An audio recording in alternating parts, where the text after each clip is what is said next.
മുകേഷ് തടി കൂടുതലല്ലേ?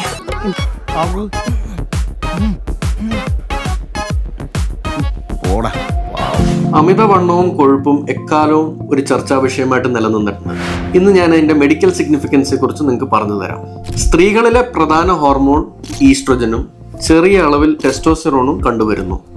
പുരുഷന്മാരിൽ പ്രധാന ഹോർമോൺ ടെസ്റ്റോസ്റ്റെറോണും ചെറിയ അളവിൽ ഈസ്ട്രോജൻ കണ്ടുവരുന്നു.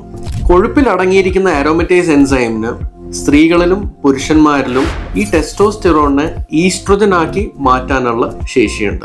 സ്ത്രീകളിലും പുരുഷന്മാരിലും അമിത ഈസ്ട്രോജന്റെ അളവ് വന്നു കഴിഞ്ഞാൽ ഒരുപാട് പ്രശ്നങ്ങൾ ഉണ്ടാക്കാനുള്ള സാധ്യതയുണ്ട്. സ്ത്രീകളിൽ അത് ചെറുപ്രായത്തിൽ PCOS, പിന്നീട് ഇൻഫെർട്ടിലിറ്റി, ഫൈബ്രോയിഡ്, എൻഡോമെട്രിയോസിസ്, ക്യാൻസറിന്റെ പോസിബിലിറ്റി വരെ വർദ്ധിപ്പിക്കാനുള്ള സാധ്യതയുണ്ട്. പുരുഷന്മാരിൽ ബീജത്തിന്റെ ക്വാണ്ടിറ്റിയും ക്വാളിറ്റിയും കുറയ്ക്കുകയും ഇൻഫെർട്ടിലിറ്റി പോലത്തുള്ള പ്രശ്നങ്ങൾ ഉണ്ടാക്കാനുള്ള സാധ്യതയുണ്ട്.